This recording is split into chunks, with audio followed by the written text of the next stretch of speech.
வீடியோவை வழங்குவோர் BROLL Studios Private Limited.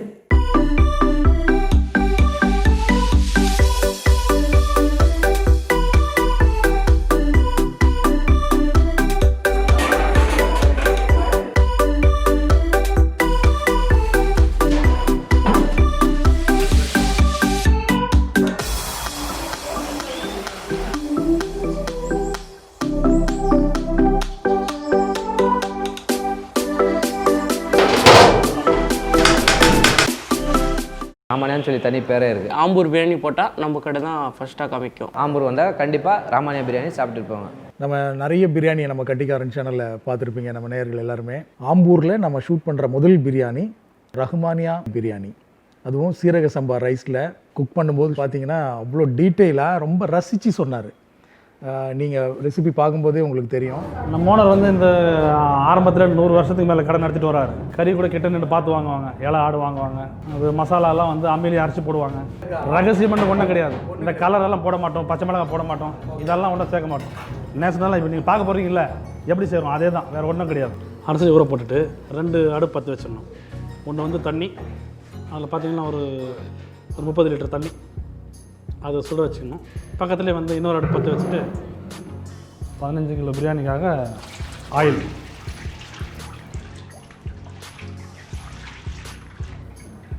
இது பார்த்திங்கன்னா 4 kg.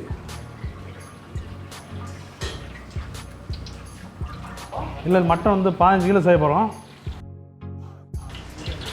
ஆயில் கொஞ்சம் சூடான உடனே பட்டை, ஏலக்காய், லவங்கம், இது எல்லாம் ஒரு 5-5 கிராம். இப்போ மட்டனுக்கு வந்து ஆயில் சூடாகிடுச்சு, வெங்காயம் சேர்க்க போகிறேன். 3 கிலோ வெங்காயம்.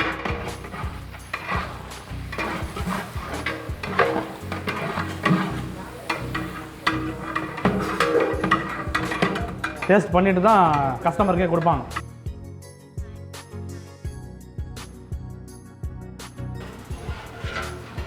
வெங்காயம் ரெடி ஆகிடுச்சு. பூண்டு சேர்க்க போகிறேன். இல்லை 2.5 கிலோ பூண்டு. அதை போடுறது, அந்த பூண்டை போட்டோம்னா ஒரு 5-6 நிமிஷம் அந்த பூண்டை வேக வைக்கணும். அதை வேக வச்சோம்னா இந்த கடுகு வெடிகிற மாதிரி அது பூண்டு வெடியும். அது வெடிச்சிச்சுன்னா அந்த ஃப்ளேவர் அப்படியே வெளியே வரும். உங்களுக்கு கோல்டு கலராக வரணும். கோல்டு நல்லா ஒயிட் ஆகணும். ஒயிட் ஆகிட்ட பிறகு இஞ்சி போடணும். இஞ்சி போட்டுட்டு பிறகு தான் வந்து ஸ்மெல் மாதிரி வரும். அந்த ஸ்மெல் வந்து தான் இதுதான் டேஸ்ட்டு வந்து தான் உரித்து சுத்தமாக அரைச்சி அது பேஸ்ட் பண்ணி போடுறோம். இஞ்சி சேர்க்க போகிறேன். 2 கிலோ இஞ்சி.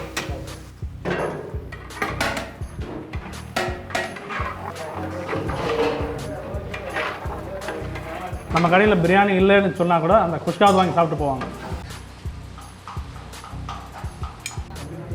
இது தக்காளி சேர்க்க போகிறேன். 2.5 kg.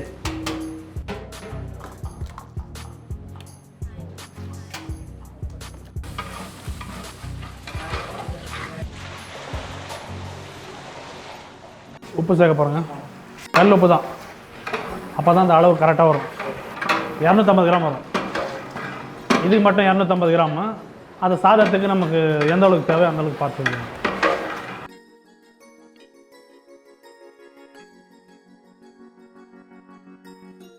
காஷ்மீர் சில்லி மட்டும்தான், அதை அப்படியே நம்ம அம்மியில் அரைச்சி அப்படியே சேர்க்க போகிறோம். 300 கிராம்.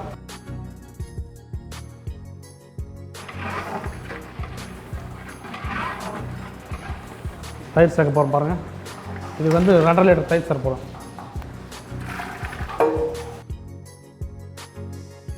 கொத்தமல்லி புதினா போடுறோம். இது தேவையான அளவு, கை அளவு தான்.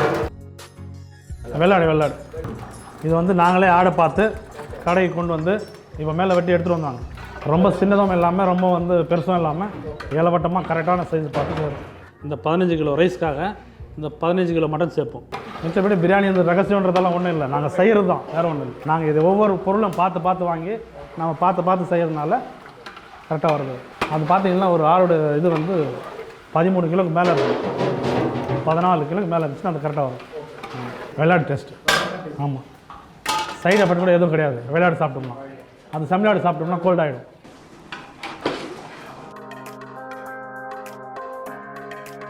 $350 கிராம் அளவு. அதை ஆப் போட்டு பாதி போடுறோம்.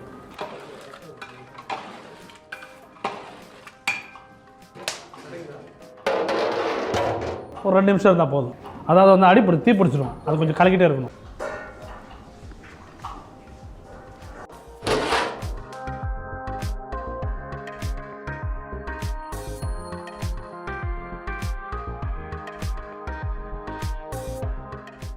ஒரு 5 நிமிஷம்.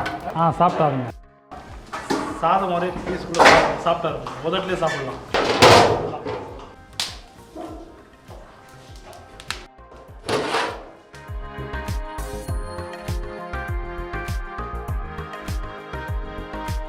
இப்போ பார்த்தீங்களா அந்த தண்ணி வந்து 3 லிட்டர் தண்ணி சேர்க்க போகிறோம். இது சேர்த்துட்டோம்னா இப்போ ஒரு 10 நிமிஷம் இது நல்லா பாயில் ஆகிடுச்சுன்னா அப்புறம் பார்த்திங்கன்னா அந்த மசாலா பீஸ் எல்லாம் அப்படியே மொத்தம் அடியில் போயிடும். எண்ணெய் பதம் மட்டும் அந்த மேலே அப்படியே இது இருக்கும். ஆயில் வரும். நம்ம அந்த ரைஸ் வந்து ஆஃப் பாயில் கரெக்டான அளவு எடுப்போம். அதுக்கு இது கரெக்டாக போயிடும். இது சுடு தண்ணி ஊற்றும் போது என்ன ஆகும்னா அது இன்னும் நல்லா பாயில் ஆகி இன்னும் எண்ணெய் எல்லாம் மேலே எண்ணெய் நல்லா கசிவாங்க. கசி நல்லா இருக்கும், ட்ரை ஆகும். இப்போ பாருங்கள், இப்போ வந்து ஓரளவுக்கு வந்துருச்சு பாருங்கள். இப்போ 3/4 பாகம் ரெடி ஆகிடுச்சு. 75% ரெடி ஆகிடுச்சு. 10 நிமிஷம் வந்து நல்லா பாயில் பண்ண போகிறோம். தம் விட போகிறேன். பிரியாணின்னு பார்த்தீங்கன்னா அது வடிச்சு தான் கொட்டணும். அதுதான் முறை. ஸோ எல்லா தொழிலோட சாப்பாடு விஷயத்தில் வந்து பார்த்திங்கன்னா நிறைய திருப்தி. எதுவாக இருந்தாலும் போதும்னு சொல்லக்கூடிய ஒரே விஷயம் இதுதான். சின்னவங்களேன்னு எடுத்து பெரியவங்க வரைக்கும் நல்லா விஐபி அது நல்லா மொத்த பேர் சாப்பிடுவாங்க. சாப்பிட்டுட்டு மனசார நல்லா இருக்குது அப்படின்னு சொல்லுவாங்க.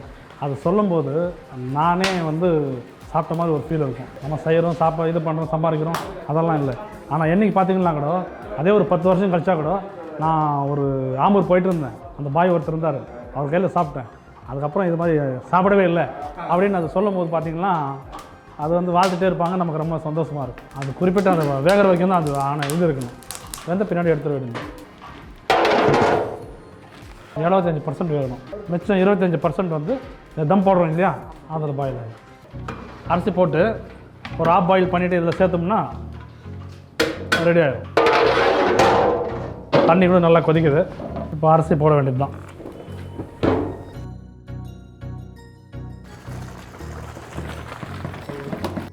சீரக சம்பா தான். அதை சாப்பிட்டோம்னா திகட்டாது. உப்பு சேர்க்க போகிறேன். சாதத்துக்கு வந்து ஒரு 1/2 kg வரும்.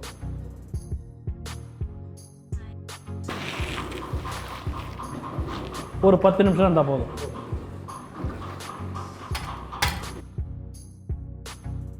ஒரு ஆஃப் பாயில் ஆகிறது 10 நிமிஷம் ஆகும். அதை எடுத்து கூடையில் வடிகட்டிக்குவோம். ரெடி ஆகிடுச்சு.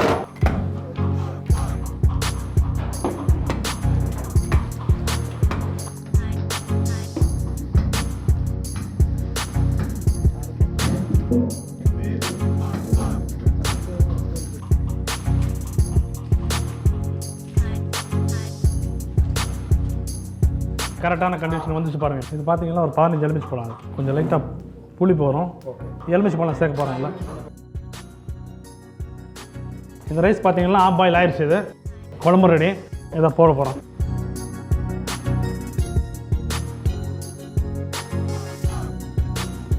அது ஃபஸ்ட்டு போட்டது 7.5, இது 7.5. அது 15 கிலோ இது மொத்தம் ஆஃப் பாயில். இது பாருங்கள், அது கலக்கும் போது அப்படியே கலர் சேஞ்ச் ஆகும் பாருங்கள். இதில் வந்து நம்ம கலரே சேர்க்க மாட்டோம். நேச்சுரலாக வெறும் மிளகாய் கலர் மட்டும்தான். அது அம்மியில் அரைச்சி அப்படியே போட்டோம். இதில் வந்து கலரும் கரெக்டாக இருக்கும், அந்த காரமும் கரெக்டாக இருக்கும். அந்த அளவுக்கு பதத்தான் சேர்க்குறோம் நம்ம இதில். இது பார்த்தீங்கன்னா இந்த அடிபாகம் போச்சுன்னா மூளை முடுக்கெல்லாம் நல்லா வந்து கலக்கி விட்ருவாங்க.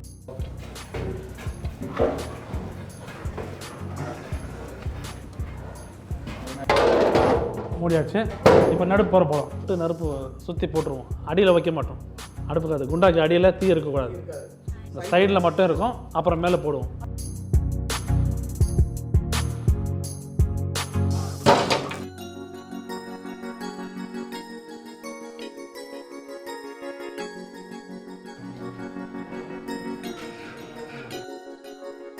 கரெக்டாக ஒரு 25 மினிட்ஸ், 25 நிமிஷம் அதை விட்டுட்டு அதுக்கப்புறம் எடுத்து கிளறணும்னா ஃபஸ்ட் கிளாஸை பக்காவாக ஆம்பூர் ரஹ்மானியா பிரியாணி ரெடி.